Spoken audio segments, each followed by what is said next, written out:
Karnataka লেকাಗೆ West Bengal ಪೊನೊತ್ರೆನ Murshidabad ಹಾವড়ಾ ನದಿಯಾ ನುವಾಕೊ ಹೊನೊತ್ರೆ ಹಿಜಾಬ್ ಹೊರಆಗ ತೀರ್ಲೆಕೊ ಸಾউತೆ ಬಡಿಟ್ ಕೊ ಬೆಭಾರೆತ್ ಕಾনা ಮೆಂತೆ আফত কেদা আইসিএসএফ রেন এমএলএ নওসাদ সিদ্দিকী।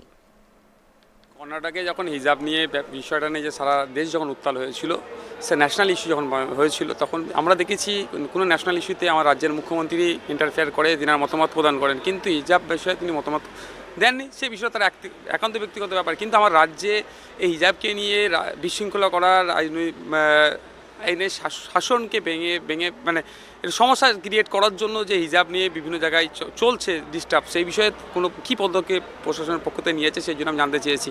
যেমন আমরা জানি মুর্শিদাবাদের সুতিতে সেখানে হেডমাস্টার কর্তৃক যে ছাত্রীরা হিজাব পরে এসেছিলো তাকে স্কুল থেকে বার করে দেওয়া হয়েছে। আপনার মালদায় রতুয়াতে সেখানে একজন আশাকর্মী তিনি কেন্দ্রে যখন যাচ্ছিলেন সেখানে তার হেড যিনি নার্সিং দায়িত্বে ছিলেন তিনি সেখান থেকে তিনাকে অ্যালাউ করেননি। হাওড়াতে নিবড়েতে আপনার একজন ছাত্রী ডোজ নিতে এসেছিল, সেখানে তাকে চড় মারা বলে অভিযোগ এসেছে, এটাও ক্ষান্ত হয়নি। বিভিন্ন এই দক্ষিণ চব্বিশ পরগনাতে দুটো জায়গাতে হয়েছে, সেখানে হিজাব পড়ার জন্য তাদের স্কুল থেকে হাই স্কুলে তারা পড়াশোনা করে সেখানে তাদেরকে বার করে দেওয়া হয়েছে।